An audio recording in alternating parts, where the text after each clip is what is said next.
आप जब विपक्ष में थे, आपके पिताजी कभी 1.5 करोड़ मांगते, कभी करोड़ मांगते। हमने तो छोटा सा निवेदन किया, भाई अपराधी को पकड़ लो। उदयपुर में 50 लाख का पैकेज दिया है, वो भी हम उम्मीद करते हैं परिवार की मदद करें। सत्ता की दौड़ जमा कर सत्ता का दुरुपयोग करके 72 लाख की घोषणा करता हूं। ऐसा भ्रमित क्यों किया जा रहा है कि लोकतंत्र नाम की कोई चीज नहीं रही। राजतंत्र की तरह परिवार को भी, कई सामाजिक कार्यकर्ताओं को भी इस तरह से पुलिस प्रशासन ने सत्ता की धौक जमाते हुए सरकार डराया गया।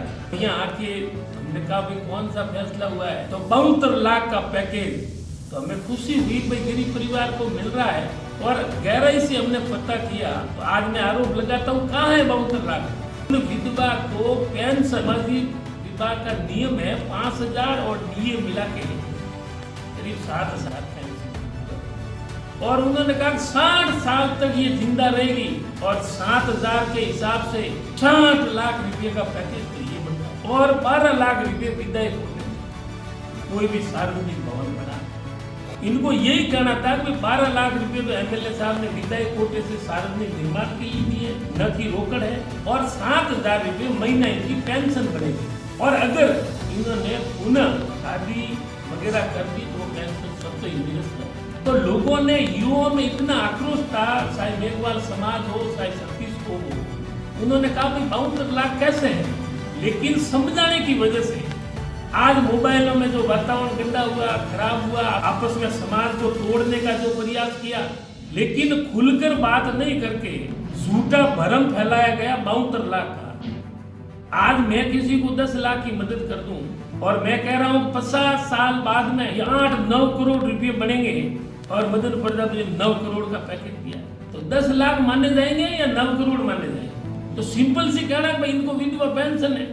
तो आंखों पर पट्टी बांधकर डंडे के जोर से भ्रमित किया गया, और एक समाज को तोड़ने का प्रयास किया। आज मोबाइल में हम देख रहे हैं, एक दूसरे के ऊपर आरोप लगा रहे हैं। एक समाज को आपस में बांटने का जो सत्ता वालों ने काम किया है, रात को किसी को गिरफ्तार करने का प्रयास किया, बाहर जो बैठे थे टेंट के अलावा लाठी और डंडे के जोर से भगाया गया।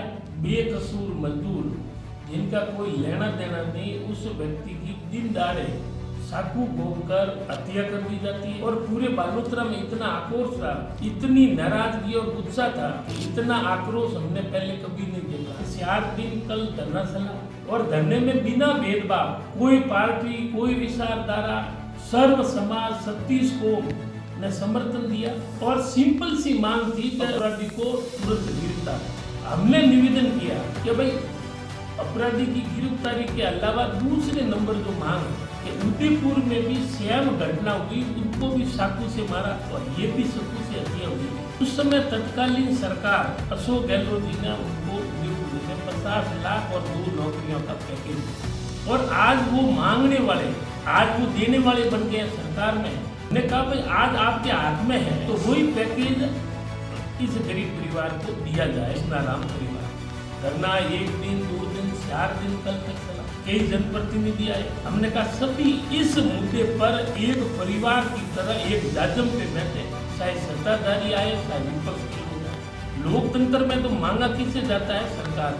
तो सरकार में चाहे कोई भी, और सरकार का फर्ज बनता है उनको तत्काल मदद करे। अगर हम सरकार में हैं, लोग हमारे ऊपर नाराजगी प्रकट करें, नारे लगाए, हमारा फर्ज बनता है कि गुस्से में लोग कुछ भी करें, हमारा सुनने का धर्म बनता है। लेकिन पुलिस प्रशासन से कई बार बात भी हुई, पर कल रात की जो घटना हुई, हमें बड़ा दुख के साथ कह रहा हूँ, मैं निंदा करता हूँ उस बात। अगर जनप्रतिनिधि सत्ता में जो विधायक है, चाहे इनके समाज के विधायक आदूराम जी, अगर ये आके कह देते कि मानवता के नाते बॉडी को उठा के उनका दाह संस्कार किया जाए क्योंकि दिन ज्यादा हो गए, तो उनका परिवार, समाज और आंदोलन में जो भी थे, हम बात मान लेते। हमारी कोई इनके प्रति नाराजगी नहीं है। दाह संस्कार क्यों किया, बॉडी क्यों उठवाई?